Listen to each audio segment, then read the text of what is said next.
How will our own country respond? Well, the middle class of the United States will be destroyed within one generation or close to it. I mean, Wow. between the bringing in of Mexico's underclass and supporting it and having it undercut jobs in the middle, the lower paying jobs for the middle class, and having the outsourcing of manufacturing jobs, the only thing that's going to be left are the higher skilled managerial jobs, finance jobs in corporations, and some middle management kinds of structures that require educated employees. Even the technical services of accounting or legal research or engineering or kind of research for computer scientists can be produced by India, other countries such as India, cheaper. Right, and they can also import those workers here. As I understand Import those workers the here. top importer of nurses in the world is the Philippines. And I understand they've made that a Really? major part, Wow. and so we can bring in Indian engineers and Filipino or whatever a group to do other medical professional jobs. So You mean exporter of nurses? yeah, they export them. We will I import see. them. Right? Yes. I'm sorry. Exporters. Yeah, So the idea is that globalism is going to mean I'll find some underclass person, including a slave, to do your job cheaper than you, regardless what your job is. I was on a panel in Las Vegas with Stephen Moore, who was a writer, economics writer for the Wall Street Journal. And Moore gave a speech before me, and he was praising globalism, how wonderful it is that we have all these cheaper goods, and consumers benefit from that, and how wonderful it was that our exports are increasing and that world trade numbers are going up. And I got up after him and I said, look, the only thing Mr. Moore doesn't realize and is praising in globalism is that the Wall Street Journal is going to be able to find two Indian PhDs that'll write 4 times the columns he does at half the price. And if he doesn't realize that today, I want to introduce him to Mr. Murdoch and talk to him a year after Murdoch has the paper. Well, sure enough, the first thing Murdoch did when he came in is he closed down their offices on Wall Street and moved them all up to his News Corp building in Midtown. Now, those guys, and I've known a lot of those guys. Daniel Henninger, who is the one of the senior editors of the Wall Street Journal's editorial page, sat next to me in high school. Wow. Dan and I don't talk either. Well, Dr. Corsi, in our last half hour that we have roughly here, I want to focus on some things of what we can do. And I know there is so much more information you could share with us, but one thing I want to ask is about our elected officials. They are supposedly supposed to be accountable to us. We know some of them have some involvement, whether they admit it or not, in some of these activities, as well as the corporate folk.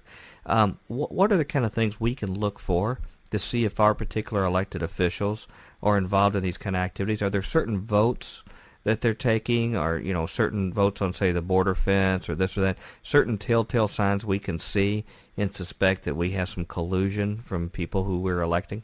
Well, there's lots of telltale signs and votes. There's lots of votes that come up. I mean, the Colombia Free Trade bill, see how they voted on that, the comprehensive immigration reform, the Kennedy-McCain legislation. There's lots of votes. You can just write them a letter and ask them, why they aren't demanding hearings on the Security and Prosperity Partnership. Now, I understand McCain would probably be generally fully supportive of this, correct? McCain is fully supportive. They're all 3 of these candidates, including Hillary, who's now dropped out, more or less. I don't think Hillary's really dropped out. They're all Council on Foreign Relations, Bilderberger-type candidates. They're all globalists, including Obama. Obama may be the biggest globalist of the bunch. Well, when you mentioned 3, I want to make sure you weren't talking about Pastor Chuck Baldwin from the Constitution Party. No, Chuck Baldwin is very different. He's the one he's the one I'll vote for, and Me Ron too. Paul's very different. Yes. Ron Paul is opposed to all of this and has been very outspoken on it. But if you just write your congressman or senator a letter and ask them why they aren't demanding hearings on the Security and Prosperity Partnership in North America, whatever letter you get back will tell you exactly where they stand. So should we interpret then for our listeners that maybe they shouldn't be so much focused on certain things that their candidates are promising them that they'll do, regarding promises on judicial appointments that they nevertheless choose to ignore once they get in office, or to do certain moral crusades here and there that they ignore once they've gotten their vote, that we need to look deeper at some other things that can affect the welfare of their families? Yeah, I mean, all those are important, but I think if you want to focus on this issue, the litmus question is, why aren't you demanding hearings on the Security and Prosperity Partnership, and see how they respond? Because that's a good way to, if they're going to write you back and tell you this is all for the interests of security and prosperity and, whatever they decide to tell you, don't just take their answer. You've got to go to the government websites and say, well, that's fine, but why on spp.gov and the meeting up in Monticello, Quebec, in August 2007, did you have our bureaucrats sign an agreement with Mexico and Canada on avian flu and influenza pandemic, where they all agreed that if we had an outbreak of avian flu or pandemic influenza, the United Nations rules would apply. Mm-hmm. The United Nations would be in charge of determining how the incident was handled. And they signed that? They signed it. Oh, man. On the website. Mm-hmm. Oh. Dr. Corsi, what are some next steps that you expect we're going to see from these groups that they're going to take leading up to an end game? What should we be on a lookout for? Well, they're constantly holding meetings and passing new structures. They've put into place now April 2007, George Bush put into place with his own signature again, this Transatlantic Economic Council, which, again, very few people know about it.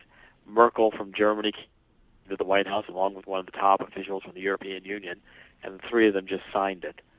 The goal is by about 2015 to have a transatlantic union combining the North America with the United States as the lead and a common market structure with the European Union.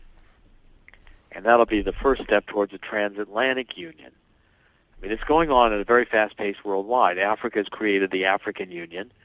In May, 13 South American countries got together and formed UNISUR, which is the South American Common Market. Mm-hmm. These things have been put into place and people have barely noticed them. And if I remember right, the European Union made the mistake of letting some of the countries vote on it. That was resoundingly defeated, so they decided to get it pulled about by other means and not make that mistake again. Yeah, they went to a treaty, and the treaty was soundly rejected, and by a couple of countries voted against it. And so now that they've got this Lisbon Agreement, which they're putting to accomplish the same thing that the Constitution that was voted down would have accomplished, but they're able just to sign it at the executive level and not put it to popular referendum. Mm-hmm. And so there's debates in London about this and in other countries because they're all signing this Treaty of Lisbon. They're all agreeing to it through the executives of the countries without the people being allowed to vote on it. And I'm sure that these other groups have watched that whole process and have made the point to self not to allow them to be exposed to that kind of critique again, and to try to do everything they can not to put it up to a vote of people. I've got a library of books on globalism where, starting with Jean Monnet's memoirs and books like, this is written by a guy named Hallstein called Europe in the Making. He was one of the top officials of the European Union. His name was Walter Hallstein, with an introduction by George W. Ball. He openly talks about how lying and deception and taking incremental steps is part of creating these regional structures, and he openly discloses the methodologies and the plans. Mm. I got another shelf full of books here by a Japanese guy named Ohmae, O-H-M-A-E. One is called The End of the Nation State. Another one of his books here is called The Borderless World. Okay, Power and Strategy in the Interlocked Economy. Management Lessons in the New Logic of the Global Marketplace. Well, Ohmae was one of the top advisors to Bill Clinton. He was one of Bill Clinton's buddies. Nobody knew about it. He wrote a half a dozen books. His books openly proclaim what he wants to do. Every single paragraph of them do. I could pick paragraphs, at random. So these are old plans that they're just methodically putting in place. Right.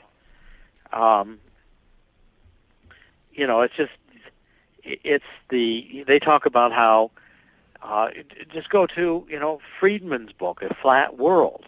Mm-hmm. His whole flat world idea is the same globalism, kind of warmed over in a popular form.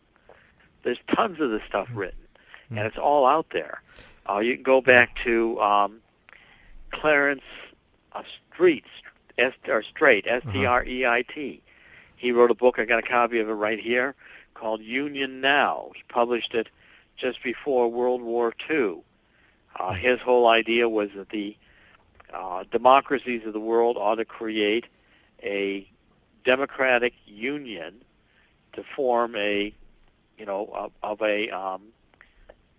world union of democracies, combat the Nazis. Because, Clarence Strait's now famous book, I'm just reading from the book jacket, Union Now first presented the idea of a world union of democracies.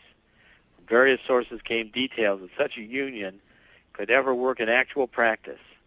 Okay, today with the British Commonwealth and the United States representing the democracies, the idea of union between these two great entities is being proposed as a practical solution by millions of individuals in both countries. This book, Straight, explains how to make it work. So the first idea for a transatlantic union comes right here. Clarence Straight was the first to propose a fully developed plan for federal union among the democracies. Well, Dr. Corsi, that's 1944. Something our listeners are going to want to know is there any hope for us? Is there anything that we can do as a society to put the brakes on these activities? And if not, is there at least anything we can do for our families to help best protect them from this environment? What they can't stand is the exposure of the light of day.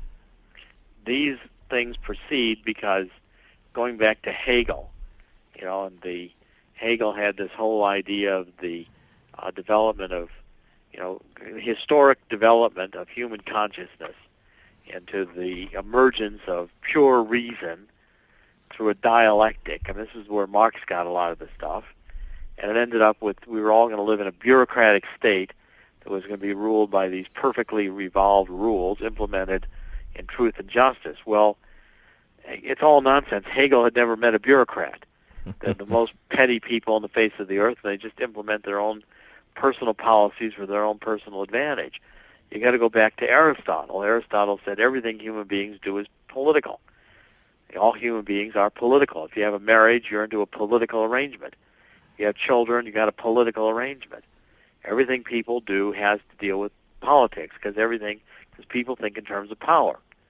And so from Aristotle's point of view, the best form of government was a limited constitutional republic.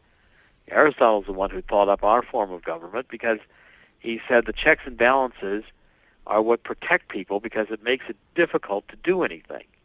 That's the genius of our system, to make it difficult for any one of the branches of government to do anything.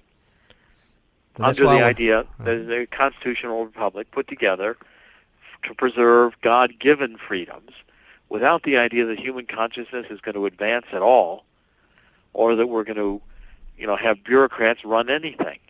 We're political and we always need to fight it out. That's what Aristotle said, and Aristotle was right. Under the framework that there's some God-given values that are supposed to be at the heart of this constitutional republic, and the purpose is just to maintain those God-given freedoms. And they're very simple freedoms: self-expression, the right to believe and profess in God the way you want to do it, fundamental things that are not much different from the Ten Commandments. Well, beyond exposing these type things and becoming educated, and you're doing a wonderful job to help us in exposing this, are there other tangible things we can do to protect our neighbors and our fellow citizens, or even just our family from this activity? First, there are political things to be done. There, on state levels, there's grassroots movements to get state legislatures to have no North American unions, to have no NAFTA superhighways. There's community involvement to get these ideas out and to protest them. An awfully lot's been done to secure the borders. There's still a lot more to be done just by the Minutemen and getting the message out. That's changed the debate. Does it mean we might have to even go so far as to maybe not support the, quote, major political candidates if they're counter to our beliefs? I think that both political parties are about the same. I mean, I'm going to oppose very strongly Obama because I think he's by far the most dangerous of the candidates out there. But I'm not a supporter of McCain.